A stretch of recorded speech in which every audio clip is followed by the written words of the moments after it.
Berfirmanlah Tuhan kepada Musa, "Pergilah, berjalanlah dari sini, engkau dan bangsa itu yang telah kau pimpin keluar dari tanah Mesir, ke negeri yang telah kujanjikan dengan sumpah kepada Abraham, Ishak dan Yakub. Demikian, kepada keturunanmu lah akan kuberikan negeri itu. Aku akan mengutus orang malaikat berjalan di depanmu dan akan menghalau orang Kanaan, orang Amori, orang Het, orang Feris, orang Hewi, dan orang Yebus, yakni ke suatu negeri yang berlimpah-limpah susu dan madu. Sebab aku tidak akan berjalan di tengah-tengahmu, karena engkau ini bangsa yang tegar tengkuk, supaya aku jangan membinasakan engkau di jalan."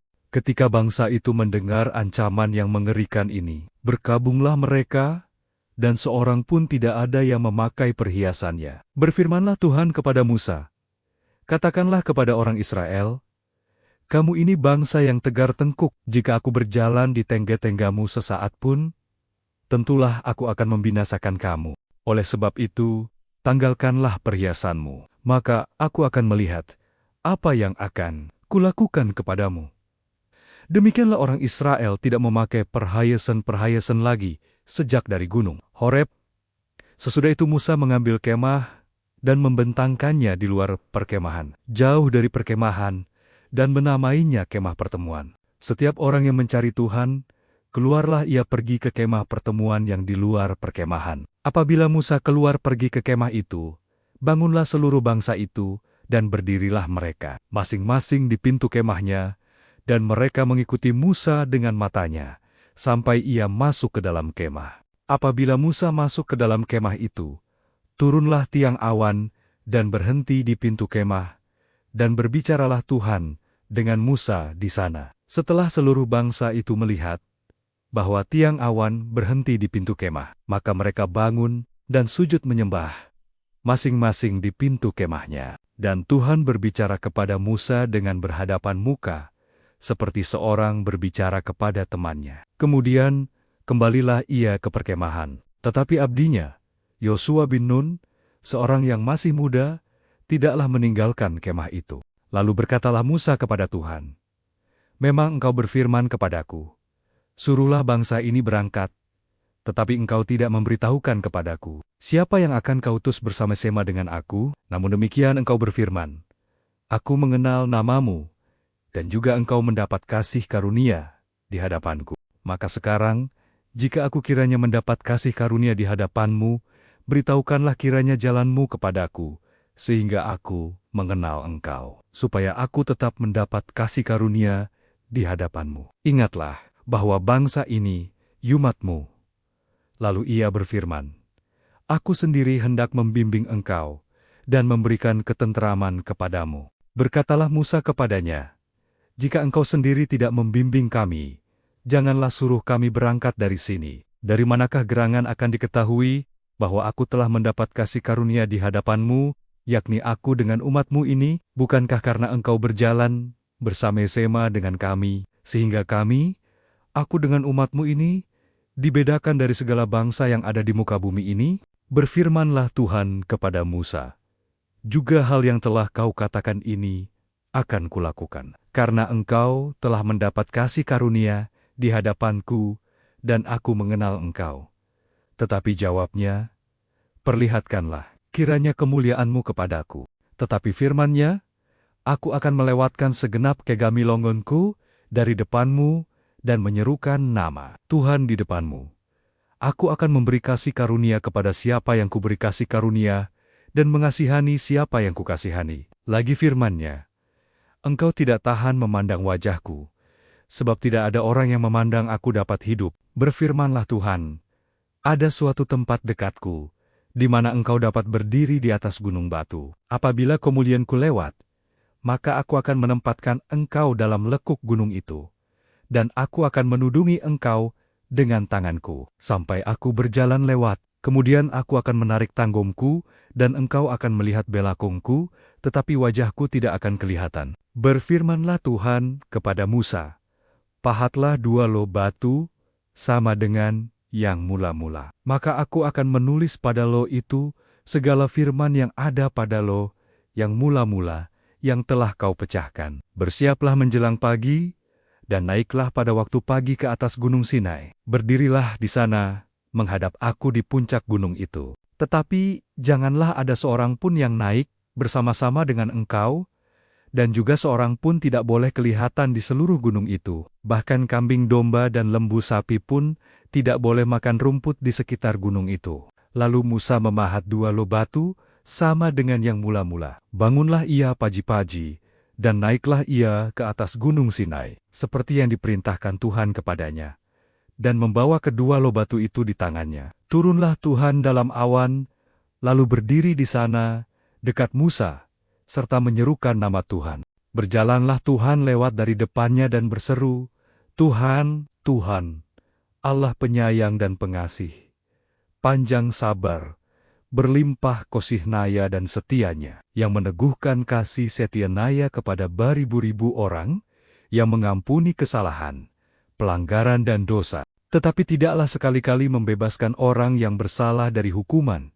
yang membalaskan kesalahan bapa kepada anak kenania dan cucunya, kepada keturunan yang ketiga dan keempat.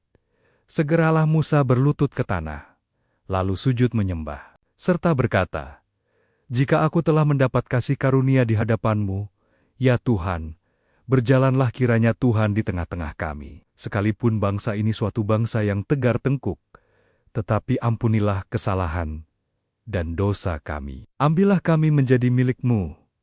Firman-Nya, sungguh, aku mengadakan suatu perjanjian, di depan seluruh bangsa-Mu ini, akan kulakukan perbuatan-perbuatan yang ajaib, seperti yang belum pernah dijadikan di seluruh bumi, di antara segala bangsa. Seluruh bangsa yang di tengah-tenggania engkau diam, akan melihat perbuatan Tuhan, sebab apa yang akan kulakukan dengan engkau, sungguh-sungguh dahsyat. Tetapi engkau, berpeganglah pada yang kuperintahkan kepadamu pada hari ini. Lihat, aku akan menghalau dari depanmu orang Amori, orang Kanaan, orang Het, orang Feris, orang Hewi, dan orang Yebus.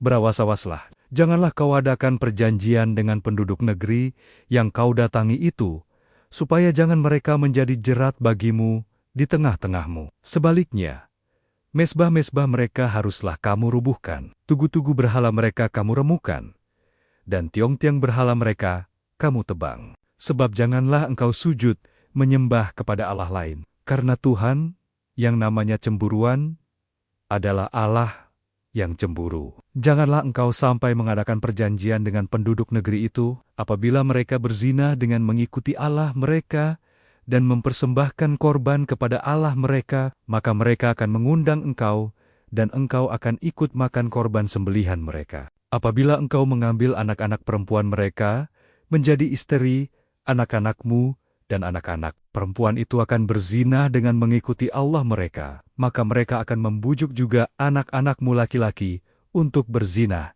dengan mengikuti Allah mereka. Janganlah kau buat bagimu Allah tuangan, hari raya roti tidak beragi, haruslah kau pelihara. 7 hari lamanya engkau harus makan roti yang tidak beragi, seperti yang kuperintahkan kepadamu, pada waktu yang ditetapkan dalam bulan Afif. Sebab dalam bulan Afif itulah engkau keluar dari Mesir. Segala apa yang lahir terdahulu dari kandungan, akulah yang empunya. Juga segala ternakmu yang jantan, anak yang lahir terdahulu dari lembu atau domba. Tetapi anak yang lahir terdahulu dari keledai, haruslah kau tebus dengan seekor domba. Jika tidak kau tebus, haruslah kau patahkan batang lehernya. Setiap yang sulung dari antara anak-anakmu, haruslah kau tebus.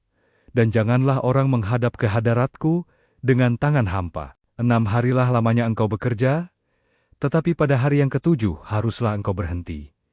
Dan dalam musim membajak dan musim menuai, haruslah engkau memelihara hari perhentian juga. Hari raya 7 minggu, yakni hari raya buah bungaran, dari penuaian gandum, haruslah kau rayakan, juga hari raya pengumpulan hasil pada pergantian tahun. 3 kali setahun segala orangmu yang laki-laki harus menghadap ke hadirat Tuhanmu Tuhan, Allah Israel. Sebab aku akan menghalau bangsa-bangsa dari depanmu, dan meluaskan daerahmu. Dan tiada seorang pun yang akan mengingini negerimu. Apabila engkau pergi untuk menghadap ke hadirat Tuhan, Allahmu, 3 kali setahun. Janganlah darah korban sembelihan yang kepadaku kau persembahkan, beserta sesuatu yang beragi. Dan janganlah ada dari korban sembelihan pada hari raya Paskah, bermalam sampai pagi. Yang terbaik dari buah bungaran hasil tanahmu, haruslah kau bawa ke dalam rumah Tuhan, Allahmu. Janganlah engkau masak anak kambing dalam susu induknya. Berfirmanlah Tuhan kepada Musa, tuliskanlah segala firman ini, sebab berdasarkan firman ini, telah kuadakan perjanjian dengan engkau dan dengan Israel. Dan Musa ada di sana bersama-sama dengan Tuhan 40 hari 40 malam lamanya, tidak makan roti dan tidak minum air. Dan ia menuliskan pada loh itu segala perkataan perjanjian, yakni ke-10 firman. Ketika Musa turun dari Gunung Sinai, kedua loh hukum Allah ada di tangan Musa. Ketika ia turun dari gunung itu, tidaklah ia tahu bahwa kulit mukanya bercahaya oleh karena ia telah berbicara dengan Tuhan. Ketika Harun dan segala orang Israel melihat Musa, tampak kulit mukanya bercahaya, maka takutlah mereka mendekati dia. Tetapi Musa memanggil mereka, maka Harun dan segala pemimpin jemaah itu berbalik kepadanya, dan Musa berbicara kepada mereka. Sesudah itu mendekatlah segala orang Israel. Lalu disampaikannyalah kepada mereka segala perintah yang diucapkan Tuhan kepadanya di atas Gunung Sinai. Setelah Musa selesai berbicara dengan mereka, diselubunginyalah mukanya. Tetapi apabila Musa masuk menghadap Tuhan untuk berbicara dengan dia, ditanggalkannyalah selubung itu sampai ia keluar. Dan apabila ia keluar, dikatakannyalah kepada orang Israel apa yang diperintahkan kepadanya. Apabila orang Israel melihat muka Musa, bahwa kulit muka Musa bercahaya, maka Musa menyelubungi mukanya kembali sampai ia masuk menghadap untuk berbicara dengan Tuhan.